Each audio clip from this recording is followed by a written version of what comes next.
के साथ उसने सुलूक करो। ओ भाई, मुसाफिर अपने घर में कितना ही दौलतमंद सही, अब वो सफर में है, अब वो पता नहीं किस मजबूरी में है। मुसाफिर तुम्हारे गांव में आ गया, कहता मुझे रात ठहरनी है। आजकल तो इमामों को भी कमेटी इतना डरा देती है, खुदा की कसम, कि ना ना मैं यहां नहीं ठहराऊंगा। कहता मेरे डॉक्यूमेंट्स देख लो, मेरे पास आधार भी है, आईडी सब है, प्रूफ है, देख लो। कहा नहीं, आप कहीं भी रहिए, मस्जिद है, वो रहना चाहता है वहां। कहा नहीं, सुबह को इमाम साहब के से मुहासबा हो जाएगा, कमेटी आके कहेगी नहीं।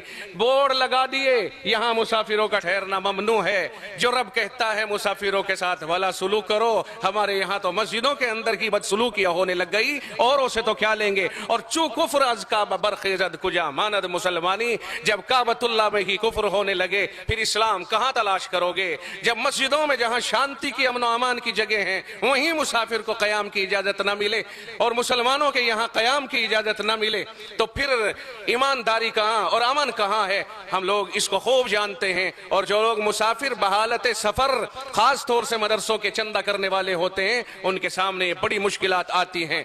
और मैं उन इमामों से भी कहूंगा कि जो लोग इमामत करने वाले हैं, वो इमाम कहीं बाहर से या आसमानों से टपक कर नहीं आए, या रहमे मादर से वो इमाम बन करके नहीं आए, वो मदरसों के पड़े हुए हैं। अगर वो इनका ख्याल नहीं करेंगे और कमेटी को सही बात नहीं समझाएंगे, कौन समझाएगा। अइम्मा किराम, तुम तर्जमान हो मदरसों के, तुमने मदरसों में खाया है, तुम मदरसों में रह के पले हो, तुमने मदरसों से फायदा उठाया है। अगर तुम मदरसों के तर्जमान नहीं होगे तो कौन तर्जमान होगा।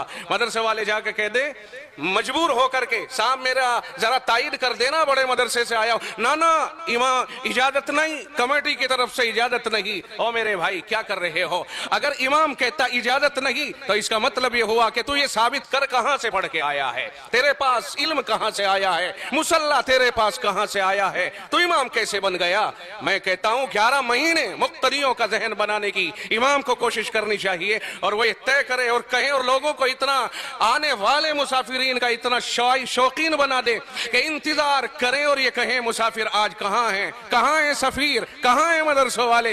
लेकिन हमने खुद काट दी रस्सी, हमने खुद इस तरह का बर्ताव कर दिया।